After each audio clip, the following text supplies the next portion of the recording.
I was watching one of your live performances on YouTube at some point, and you're one of your most popular songs in Faster. I have to imagine. I mean, by the way, incredible song, absolute tune.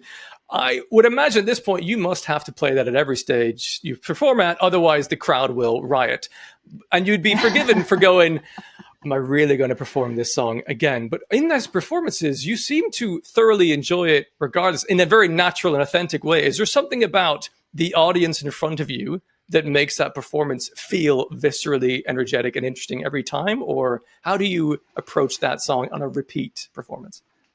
Well, that's actually a song I actually do enjoy playing over and over. But there are songs that I think like, oh my God, we have to play them. But after 30 years, it's getting a bit boring sometimes. But the thing is that I also get the energy from the audience. So when they, rise up, oh, this song is coming, then I feel that energy and I get enthusiastic because of that. And that triggers me like to do that extra bit to do enjoy it. And, I can feel their energy and their positivity and their happiness when they heard a certain song where they have their special memories too. So people are always connecting songs to memories. And for that reason, I enjoy playing them still. Yeah. You've sort of hinted at this, but it doesn't have to be a song that you're like, oh, we're going to really play this again. But is there a particular song that is either quite challenging for what vocal acrobatics you need to do for it, whereas before it in the set you think, okay, I need to center myself, I need to get ready for this one in particular?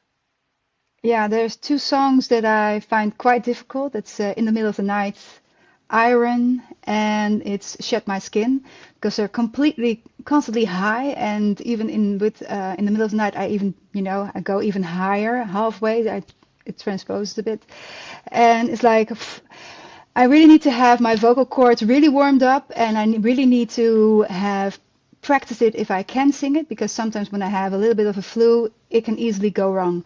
So I can lose my voice. Not that I will sing a wrong note, but it's more like that I will damage my voice. And then the next song, I won't be able to sing anything. So that's the thing that I have to take in consideration while making a set list. And a lot of times people say, why didn't you play that song? Because we love In the Middle of the Night. And then, that's that's sometimes the reason why we can't play certain heavy songs, because they're not just musically heavy, but they're for me vocally also quite challenging sometimes. Sure. Yeah. You're as talented as you absolutely are. Like, you're not a robot. Like, it's a biological instrument you have. And it's a muscle. Yeah, exactly. Yeah. I notice when you're performing as well, there are moments when you will put your hand towards your diaphragm. Are those moments where you think, I really need very much control in order to sustain this next bit I have to do? Or is that part of your kind of practiced way of, like, is this a classically trained sort of technique you're focusing in on in those moments?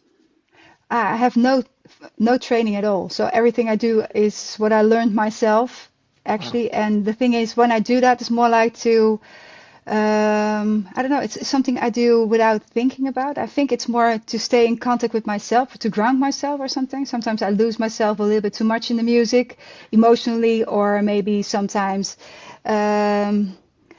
I don't know. It's more that I want to be grounded or something, that I stay in the moment and don't lose myself too much, because then you can drift off to, it's not like we can do a lot of solos in our music because we're playing with click track. And but if I lose myself, I might just make a mistake. So it's also to ground myself a bit, I guess. Right. Yes. Otherwise you're like, oh, I'm a quarter of the way through the chorus and I'm not singing the line. I'm going to sing it again. It happened to me once. Yeah. Yeah.